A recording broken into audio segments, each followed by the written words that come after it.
Fenomena pemburuan harta karun digital koin jagat semakin meresahkan dengan berpotensi merusak banyak lokasi serta fasilitas umum. Sejumlah pejabat daerah sudah angkat bicara dan menghimbau bagi pengguna aplikasi serta pemburu koin untuk tetap menjaga lokasi perburuan agar tidak merusaknya. Lalu apa langkah taktis yang akan disiapkan oleh Pemprov Jakarta?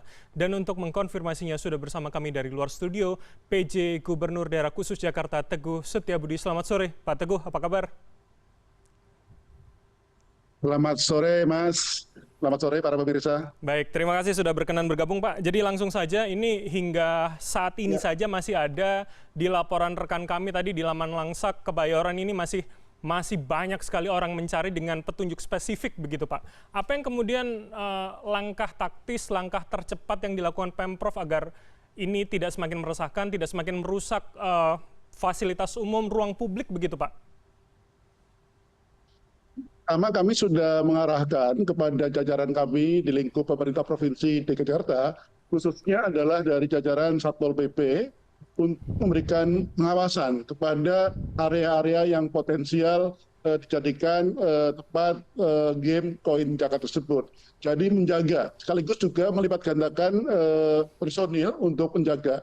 Dan kemudian juga memberikan himbauan secara tertulis terkait dilarang untuk melakukan ini karena ada perdanya juga. Kami ada perda yang mengatur jangan sampai warga masyarakat itu merusak fasos dan fasum. Kemudian juga kami juga melibatkan dinas pertamanan. Untuk teman-teman tertentu, kami selain berikan pengumuman, kami juga kasih semacam pakai lain, pita gitu ya, untuk menjaga agar mereka tidak seperti itu. Baik. Kami pastinya juga melakukan koordinasi dengan kementerian terkait masalah bagaimana aplikasi koin jagat tersebut. Baik, oke. Pak, saya ingin lebih fokus terlebih dahulu terkait dengan bagaimana pengawasan dari pihak Satpol PP begitu. Apakah lokasi-lokasi yang hanya pada kawasan-kawasan protokol atau kemudian kawasan objek vital yang menjadi prioritas begitu atau mungkin akan digencarkan pada titik-titik yang cukup banyak di Jakarta, Pak Gub?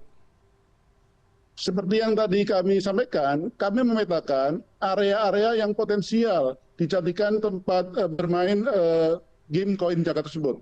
Misalnya GBK, kemudian Taman Ismail Marzuki, kemudian Taman Suropati, kemudian juga Lapangan Banteng, dan juga di sekitar tempat Eco Park. Itu kami lakukan. Tapi tidak tertutup kemungkinan area-area yang lain yang mungkin juga potensial, kami akan lakukan penjagaan secara ketat, melibatkan Satpol PP, kemudian Dinas Pertamanan, pastinya kami juga koordinasi dengan Polda Metro Jaya. Oke, baik-baik. Sejauh ini dengan Polda Metro Jaya seperti apa, Pak? Apakah soal sanksi akan juga nanti diterapkan begitu? Mengingat kalau memang ditemukan ada yang mencoba merusak paving misalkan, atau kemudian taman-taman yang selama ini dijaga, Pak Gubernur? Baik. Kami sudah koordinasi dan juga sudah ada pernyataan dari pihak kepolisian bahwasanya memang sampai dengan sini pihak-pihak yang terkait belum melaporkan adanya kerusakan, karena kalau ada kerusakan misalnya lampu, kemudian paving block atau lantai, itu kami segera perbaiki. Karena sifatnya sekarang kan masih persuasif. Kami melakukan himbauan kepada warga masyarakat yang memainkan koin jagat itu tidak merusak fasos dan fasum. Masih dalam tahap himbauan. Mereka kan warga kita, Pak. Silakan. Jangan sampai merusak. Tapi kemudian andai kata kami sudah himbau seperti ini, kami akan melakukan tindakan tegas sesuai dengan perda ataupun sesuai dengan peraturan undangan lain. Baik yang kami tekankan di Satpol PP maupun koordinasi dengan Polda Metro Jaya. Oke, batasnya akan di mana nanti kemudian, Pak Gubernur, untuk masa himbauan ini masih akan berlaku dan seberapa juga akan melibatkan masyarakat untuk sama-sama mengawasi begitu? Apalagi titik ruang terbuka ini kan ada yang juga dekat pemukiman, Pak Gubernur. Pastinya ya, kalau sekarang kan ibaratnya kerusakan itu sementara ya masih bisa kami tolerir, belum begitu parah. Tapi kami kan punya suatu katakanlah kriteria. Apa kira-kira kami harus laporkan? Kami akan melihat terkait masalah kerusakan yang ada di fasos maupun yang ada di fasum. Kemudian pelibatan pihak lain sangat penting. Nah, untuk lakukan penjagaan ini, jangan kemudian juga karena hanya pihak Pemda, tapi juga stakeholder yang lain. Yang sangat penting juga adalah bagaimana pihak keluarga, kemudian sekolah melakukan sosialisasi, melakukan edukasi terkait masalah koin jagat tersebut. Karena masalah game digital itu ada satu keniscayaan yang tidak bisa dihindari. Dan sekarang bagaimana agar para Gen Z, Gen E, para remaja kita itu memang bijak menggunakan game yang sifatnya online. Jadi harus bijak di situ. Baik.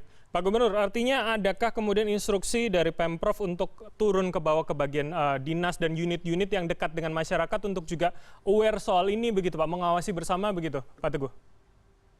Oh pastinya gitu Mas, gitu. Dan para pemirsa, kami libatkan juga selain jajaran organisasi perangkat daerah tingkat provinsi, kami juga tekankan kepada jajaran wilayah, bagaimana para wali kota, bupati, kemudian juga para camat, lurah, RW, RT, dan sampai kepada nanti kami akan tekankan juga kepada jajaran misalnya PKK, melibatkan Dasawisma dan sebagainya. Sekali lagi mari, ini fasos-fasum itu kan untuk kepentingan publik. Jangan sampai dirusak. Kalau itu sudah melanggar perda, apalagi peraturan yang lain, kami akan lakukan tindakan tegas. Kalau sekarang kami masih beri waktu untuk himbauan. Kebetulan memang masih tolerir. Baik, baik, oke.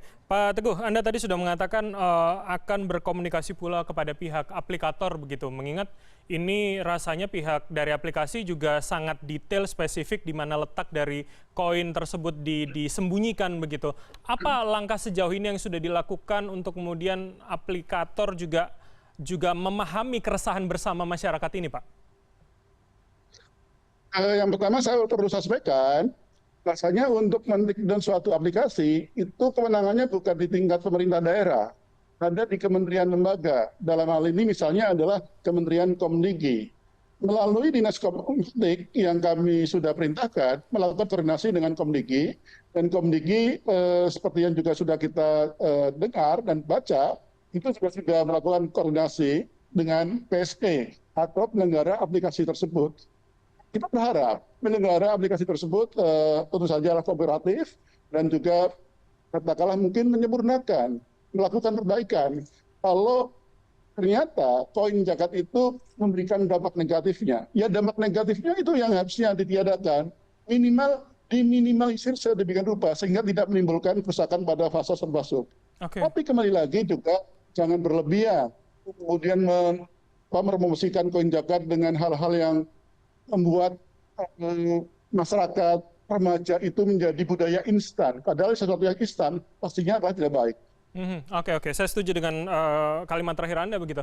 Pak Teguh, artinya meski kemudian kita masih menunggu begitu ya, bagaimana koordinasi yang dari dinas Anda katakan, memang kita harus menunggu bagaimana komunikasi kementerian pula kepada aplikator. Sebetulnya kalau dari Pemprov sendiri, apa yang menjadi harapan terhadap aplikasi ini? Apakah kemudian tidak sama sekali dengan koin jagat itu ada pada tempat-tempat umum, itu yang kemudian menjadi harapan bagi Pemprov begitu, Pak Teguh? Sehingga ya penyelenggara aplikasi tersebut untuk menempatkan koin-koin tersebut di tempat-tempat yang umum, di area publik. Harusnya juga ada izin dong. Katakan misalnya menempatkan di sekitar GBK, izin dong kepada pengelola GBK. Tempatkan di Lapan Banteng, izin dong kepada pengelola Lapan Banteng Pemprov. Atau mungkin di Ekopark, izin dong kepada pemerintah Provinsi DKI Jakarta. Dan walaupun di dalam store sudah dikasih tahu bahwa saya koin zakat itu kan tidak diletakkan pada tempat-tempat bla bla bla bla bla. Tapi karena tersembunyi, ada membuat mereka warga masyarakat yang terkait dengan koin zakat mencoba ngutak-ngatik, mencoba nyungkil paving block atau mungkin ada di balik lampu, tiang lampu dan sebagainya. Ini sekarang memang tempat tersembunyi. Jadi mestinya penyelenggara itu ya adalah koordinasi, izin paling tidak, atau paling tidak sekarang dengan kejadian seperti ini, mencoba mengkaji untuk melakukan penyempurnaan. Dan kalau dampak negatifnya lebih banyak, kalau hasil kajian lebih banyak, kami sih berharap dengan legowo pihak penyelenggara aplikasi tersebut untuk men-take-down. Sehingga nanti dengan arahan dari Kementerian Komdigi sesuai dengan kewenangannya. Baik. Tentu kita berharap bersama kondisi seperti ini tidak terus berkepanjangan, apalagi kalau itu sampai merusak fasilitas umum dan sosial yang ada di Jakarta. Terima kasih atas waktu Anda, Pak Teguh Setiabudi, PJ Gubernur Daerah Khusus Jakarta. Sekali lagi peran pihak lain harus tentukan. Makasih Mas, makasih. Terima kasih, sehat selalu Bapak.